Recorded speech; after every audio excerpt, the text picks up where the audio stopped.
Well, this episode is definitely more of a season premiere than last episode was, right? It was just more coherent in the storyline and the direction.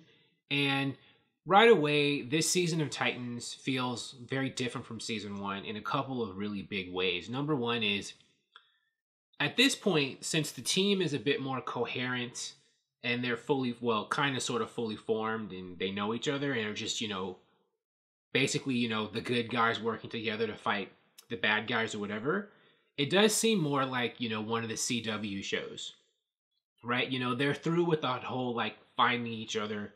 Well, they are past the finding each other phase, and now it's like just them in a location, fighting bad guys. Like even the production values look very similar to a CW show. I say similar, but not quite. This show does still feel, I think, a little bit different than the CW shows in terms of style, but it does feel like last season there was kind of like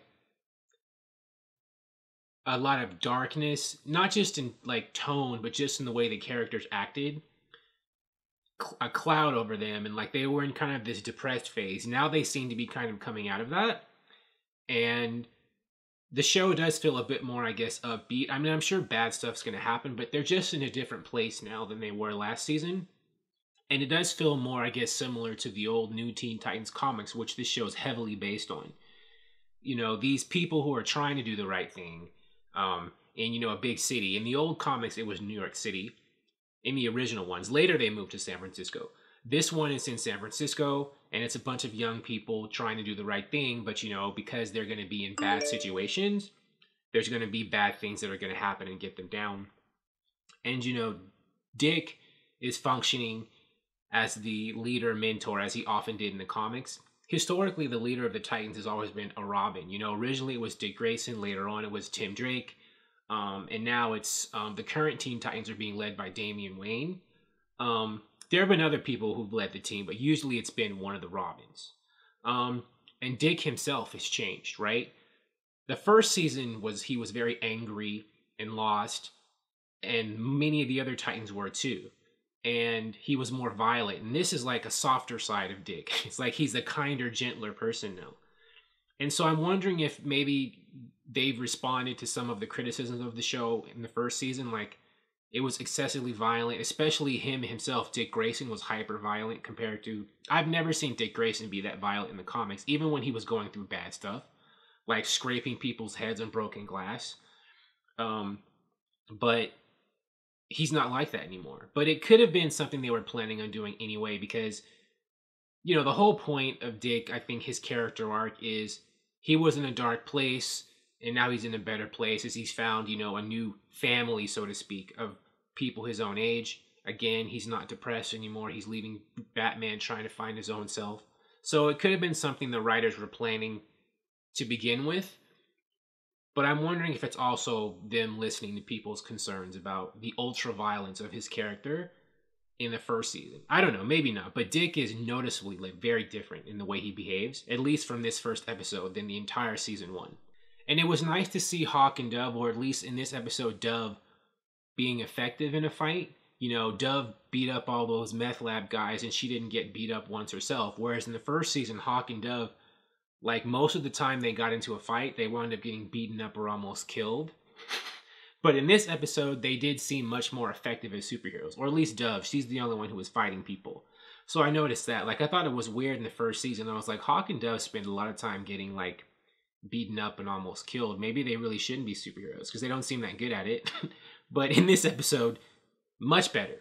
So maybe Dove is right about getting back into the field. She does seem to be better at handling herself. But of course, because Hawk and Dove are both characters in the show, we know Hank's not going to be fully retired either. Especially since his house just got blown up, right? He's going to want revenge, or wants to figure out who blew it up and what's going on. We already know it's Dr. Light, but anyways. I doubt Hank is going to want to passively sit back while everybody else on the show investigates this but him. And speaking of Dr. Light, I like the way they're using his powers. Dr. Light has oftentimes, at least in the New Teen Titans comics, he's been written as kind of a joke character who is easily beaten up and, anyone can handle, even though he's incredibly powerful. But there's been other times when he's been written as a very powerful villain, almost kind of like a Magneto type of villain, someone with energy powers and it would take like a bunch of heroes at the same time to be able to take him down. It does seem like they're going with the more serious, formidable version of Dr. Light on the show so far from this episode, given that he's able to, like, make remote light bombs, right? And make people explode from the inside out. And they actually can take time, like he can have it sitting there for a long time and then go off at a certain, amount of time. That does take a lot of power. They seem to be building him up as someone who, is a tougher threat. And speaking of lighter threats, we saw Shimmer in this episode, who was taken out pretty easily by Wonder Girl and Starfire. Although, she said when they put her in that police van, or I don't know, wagon, I don't know the name for it, she was like, see you soon. So I guess she's expecting to be broken out the same way Dr. Light was. By Deathstroke, I assume. When Dr. Light, early in the episode, was busting out of jail, we heard sounds of like swords slashing and people getting beaten up and killed. I assume that was Deathstroke breaking him out. So I guess Deathstroke is working with, the villains and other villains in this episode who, are a version of the Fearsome Five. Shimmer and Dr. Light were both members of the Fearsome Five, one of Titan's super team super team villains. So I assume he's busting them out for some reason here. They could make the reveal that the person with the swords is somebody else, but I'm pretty sure it's him. Because he, I guess, is this season's ultimate big villain. But all in all, good stuff. I'm not going to talk about everything in this episode. I know we saw Rose, Wilson, Starfire got kidnapped by her own people, but, I thought they were pretty cut and dry and self-explanatory. And of course, there'll be more going on with them later. And, Raven's powers seem to be acting up, even though Trigon's already been defeated, so what's up with that? But good stuff. I like it. I like this episode better than the first one because it's more coherent, because it's not 2 episodes mashed into one. But good stuff. I can't wait to see where things go next. Thank you for watching. If you like this video, please like it on YouTube and subscribe to the channel because I appreciate your viewership, and I'll talk to you soon. Bye.